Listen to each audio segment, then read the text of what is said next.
பேரவைத் தலைவர்களே, எதிர்க்கட்சி தலைவர் அவர்கள் யார் கொண்டு வந்த காரணத்தான் இவர் சிக்கல் என்று சொல்லுகிறார்.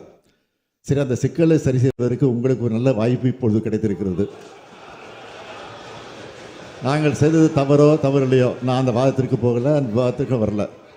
இப்போ இருக்கக்கூடிய நீட்டை ரத்து செய்தால்தான் நாங்கள் கூட்டணியில் இருப்போம், இல்லை என்றால் கூட்டணி விட்டு விலகுவோம் என்று சொல்வதற்கு உங்களுக்கு தகுதி இருக்கிறதா? அதான் கேள்வி. வாக்குறுதி கொடுத்தது உண்மைதான், அதில் நாங்கள் எந்த விதமான மறுப்பும் சொல்லலை. ஆனால் நாங்கள் எங்களுடைய கூட்டணி ஆட்சி அங்கே அமைந்திருந்தால் நிச்சயமாக தொடர்ந்து வருவோம். இப்பொழுது நீங்கள் கூட்டணி அமைத்திருக்கிறீர்களே, இந்த கண்டிஷனை போட்டு அந்த கூட்டணியை தொடர்வதற்கு உங்களுக்கு அருகதை இருக்கிறதா என்றுதான் கேள்வி. ஏமாற்று ஆட்சிக்கு வரல, நாங்களும் ஏமாற்று ஆட்சிக்கு வரல. 2 மாதத்திற்கு முன்னாடி பாஜக என்ற கூட்டணியில் நாங்கள் இருக்க மாட்டோம். 2026 மட்டும் இல்லை, 2031 கூட நாங்கள் இருக்க மாட்டோம் என்று சொல்லிவிட்டு இப்போ கூட்டணி சேர்ந்திருக்கிறீர்களே, யாரை ஏமாற்றுவது நாடகம்? அதை சொல்லுங்க.